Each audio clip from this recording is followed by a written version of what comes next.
carry on and plan the sequel, because let's face it, baby, these days, you gotta have a sequel. Ah!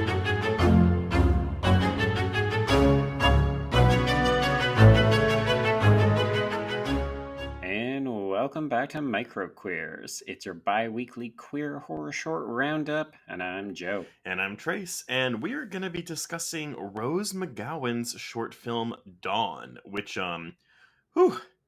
really hits you over the head with that one.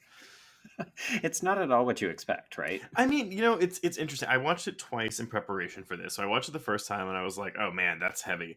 And I actually forgot that it starts with an in media res scene, and I was like, that's weird that I forgot that happened.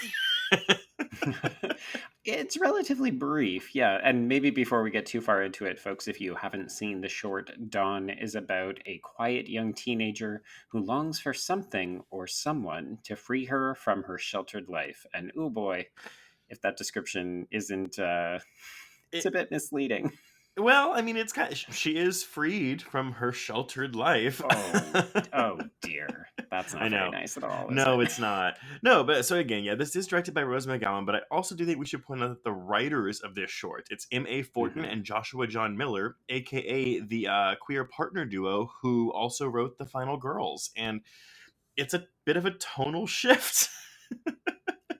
Yeah, it's got the darker elements of The Final Girls in it. I won't lie, when I added this to the list, I completely forgot why it was on there. So I was watching it, kind of trying to keep an eye out, thinking, okay, where's the queerness here? And then when I started to research it, I realized, but also it's the writers. It's the writers, but also I love that there's some queer references woven in here with Tab Hunter and Rock Hudson being the voices of teenage sexual experience. I thought the exact same thing, and the timing is perfect too, because we just covered Psycho 3, about 2 months ago maybe, and had a discussion about Anthony Perkins and Tab Hunter there. And I had watched the documentary Tab Hunter Confidential for that recording, but it was so funny when she's reading the magazine about, what does Tab Hunter look for in a date? And I was like, I know the secrets about all that. Is it a penis? Is that what he's looking for? But that's only a joke because often closeted gay stars were forced to do editorials like this to protect their interests. So I'm laughing, but it's actually very, very sad. Yeah, I mean, he seemed fine. It's. I mean, again, this isn't what the short's about, but it's one of those things where it's it was just how life was, which is really shitty for back then. But because that's how it was, at least in Tab Hunter's case, he was fine. He seemed fine with it. Yes, Rock Hudson, not so much. He became a raging alcoholic. Yeah, for sure. But moving back to Dawn. So yeah, I mean, this is it's about 15 minutes long, and it's very pop. I was gonna say bubblegummy because there actually is bubblegum in a centerpiece of the short. Yes, it's very bright and pretty, set in, I'm assuming, the 50s or 60s, probably. It's 61 apparently. 61.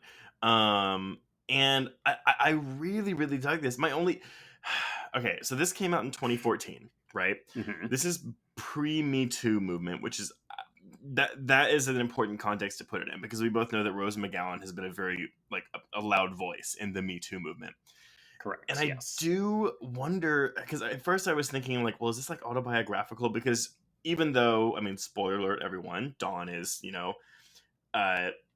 killed at the end of this short. It's very much like this innocent girl, losing her innocence, and she makes one wrong decision and can't get out of it, and she pays the consequences as her abusers or murderer gets off scot-free. And I can't help but wonder if one of the reasons McGowan took this film is because it's a story that's familiar to her in her personal life. Yeah, I mean, sort of problematic figure aside, with her, her struggles with mental health and some of the other things that have come out in the wake of her correct allegations against Harvey Weinstein. Yeah. Rose McGowan has always been a very vocal feminist, and I think she's been interested in particularly cinema that has depicted female safety and issues of protectiveness. And I love the dichotomy here with the bubblegum aesthetic of this perfect white upper middle class house mixed Hmm. with the kind of rough and tumbleness of this greaser guy who works at the gas station. And I Yeah. think it is very telling. I think you can definitely read some autobiographical elements into here. And I think that makes the short richer as a result.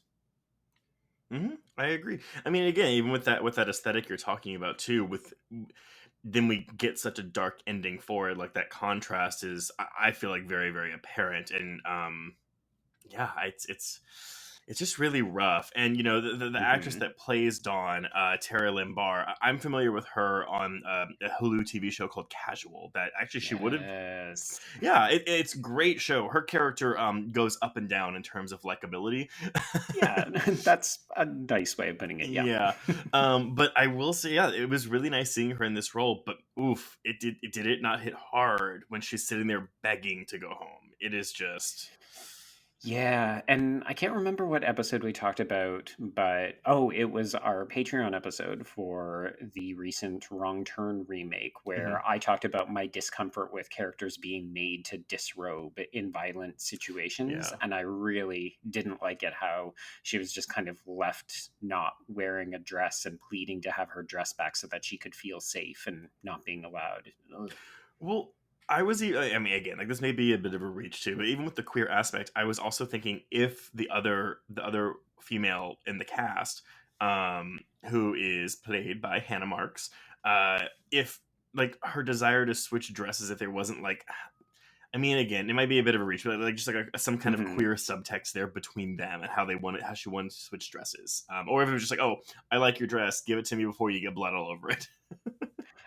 Yeah, I mean, I definitely also thought that a little bit. Like, just there's a bit of a flirty vivaciousness to that character. Hmm. I read it a bit more as, "Hey, rich girl, I want to try Hmm. on your life because I don't have the same kind of assets and privilege as you do, and also I Yeah. know you're going to get blood on it." So I'm halfway. Oh my god, I'm half white. I'm half right. Terrible, terrible. Um, So interesting to note that in the interviews that Rose McGowan did for this film, because this debuted at Sundance and Mhm. apparently got rave reviews and not at all sexist reviews from a lot of critics who said, "Oh, we didn't know she had this in her. We didn't Oh, think that she was going to be capable of delivering a film like this because she's not a director." silly woman. Yeah, basically. Which she retorted, being like, "I've spent 50,000 hours on film sets, so yes, I've got a film education. Love it." I mean, she's not afraid to check anyone. That's for sure. No, no. But I thought it was interesting that she referenced three particular inspirations for this film. So she said part of the aesthetic, and I think we've talked about this in the bubblegum slickness of the Hmm. house, is the original Parent Trap. Oh, okay, I can see that. Yeah, yeah. Like That one the I think is living, very clear. well, the living room specifically, like is very reminiscent of that. Hmm.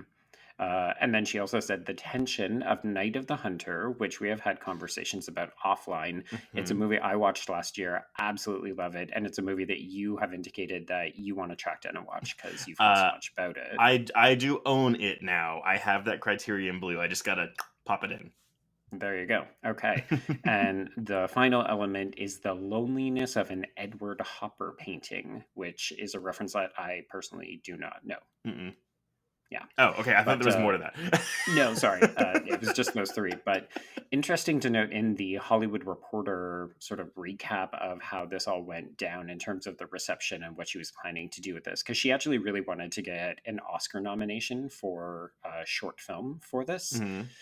And the Hollywood Reporter piece actually describes this as Douglas Sirk meets David Lynch. And I thought that that was a very astute observation. See, I see the Douglas Sirk in it. I don't necessarily know if I see the Lynch, but I think that's because I associate a lot of like kind of fragmented narratives with David Lynch, like something a bit more Okay. abstract that this is not. Right. So I think a lot of people Specifically with regards to things like Twin Peaks and Blue Velvet, they'll Hmm. talk about the dirty, grimy messiness that hides under civilized society, particularly in Mm. the Okay. suburban lifestyle. So I think the suggestion that, even at the end of the short, when the guy who murders her reveals his motivation, and it's literally just he wanted to see what it felt like. Well, okay, yeah, I want to talk about that too because I also thought, I mean, you know, it we have a two gay men writing a short story that's directed by a woman, and we Mhm. always talk about how the horror genre gets complaints about misogyny lobby against it. And granted, there isn't a lot of torture that we see on screen, like outside of them throwing a rock at her head and her begging like to be let go. But Right. I think that's an interesting way to take it. But yeah, I was just, again watching this like, oh, like it is it a statement on men like, oh, but and I think that's why it's important we have the female villain in the group with them. I think so too. But just or is it like society in general where it's like I'm bored with my life and so I want to just see what it feels like to kill somebody. And there's also that lack of motive there that I mean, you know me, I want to bring Scream into it because Of I course you do. well, and there's the line that Dawn has where she says, my mother's going to be so mad at me, and I don't know if it was intentional or not, but it reminds me so much of Matthew Lillard's delivery of my mom and dad are going to be so mad at me, and Yeah. given who the writers are and how familiar they are, and we know they are with the horror And genre, the actress from Scream. exactly, I cannot help but think like Mhm. that was an intentional thing, an intentional inclusion in this short. Right. No, I think it's entirely possible. I definitely read this mostly as a class-based short. So Hmm. poor people who go after the middle to upper class girl. But I think to do so is also to sell it a little bit short because visually, it's a great looking short. It's acted really well. But I think specifically just the deconstruction of what this girl's life is like, and particularly coming from a Hollywood actress who has Hmm. a bit of a troubled past, or Yeah. like has grown up in the industry and has probably experienced all kinds of violence and protection at the hands of men, and I'm saying Hmm. protection with quotation marks. Right. No, for sure. Well, so what do you? I don't know. What do you think this film is trying to say then? Like, I guess that's where I was kind of going with like what, like a statement on humanity. Like we're bored and Mhm. whatever. So is this a nihilistic film to you, or is it like? I mean, yeah. Y- A little bit, yeah. I mean, if you look at it strictly from a class-based argument, it's like, okay, well, rich people better watch out because, poor people are going to eat you. Hmm. But I think more to the point, it's that there's a certain kind of ennui that can lead to madness and violence when, people like basically under civilization, we are all hungry for blood. Like we all Yeah. want to climb that corporate ladder, we all want to get ahead, but also we want to feel something. And suburbia and domesticity and roles that we are assigned to play can be very stifling. So that's how I read particularly that final line and their motivation. Well, and also the time period too, right? Like this is like oh god, when Rebel Without a Cause is like the 50s, right? But we're kind of getting into that Yes. like teenage rebellion thing, and so Hmm. well, okay. Would you watch a feature length version of this? Oh, absolutely. Yes, 100%. Would you end it like so? Okay, would it be more like Dawn's journey, and then it still ends the same way, or is the ending of this short like I don't know, like the middle of the first act or something, or the Yeah, middle of the film? there's a lot of sort of tantalizing opportunities to see. Like I can imagine what this would be like if Dawn is kind of like your Janet Leigh character, right? And then she's killed off, and then maybe the rest of the film becomes her parents trying to hunt these killers down, Yeah. or even like some kind of court trial, particularly if it's in the 60s where we're talking about repression and conservatism, then I think it would make a lot of sense. But part of me would like to see this. I don't know. I would want to see Dawn at least get more screen time at the very minimum. Right. Well, I mean, and it's called Dawn, so it's like. But Right. again, that could be a really fun misdirect where it's like, oh, your title character gets killed, or even in the case Mhm. of Rebecca, where it's like, oh, your title character's not on screen at all Yeah. for the entire She's just runtime. dead the whole time. Okay, well, that's great. Well, that has been Dawn, everybody. Listeners, and viewers, I guess. Let us know what you thought of this short. What were your reads? I mean, because again, like, I think there's a lot to unpack here, and our reading is most likely not the only one you can gather from this. Yeah.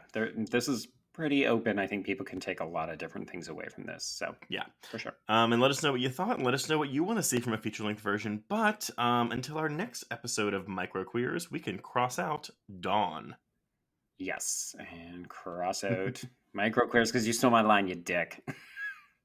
Oh yeah. Well, no, okay.